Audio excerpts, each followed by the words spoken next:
میرے شوہر کی دوسری شادی اولاد کی خاطر میری ساس اور نند نے کروائی تھی۔ شادی کے دن قریب آئے، میری ساس اور نند نے کہا کہ تم اپنا روم خالی کر دو، اس روم میں ہی ہم دلہن کو لے کر آئیں گے۔ میرے لیے یہ قیامت کا منظر تھا۔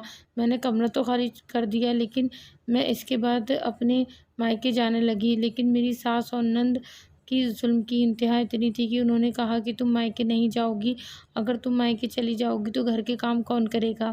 مجھے تو نوکرانی کے طور پر شادی کے دنوں میں اس گھر میں رکھا گیا تھا، اور میرے شوہر نے ایک لفظ بھی نہیں کہا۔ جو مجھ سے پہلے محبت کے ہزاروں دعوے کیا کرتے تھے۔ شادی ہوئی، دوسری عورت گھر آئی اور میرے شوہر اتنے خوش تھے شادی کر کے جیسے ان کی پہلی شادی ہوئی ہو۔ یہ سب میں اپنی آنکھوں کے سامنے دیکھ رہی تھی۔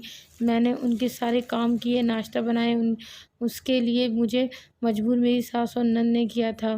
لیکن اس کو روکنے والا کوئی نہیں تھا، یہاں تک کہ میرے شوہر بھی نہیں۔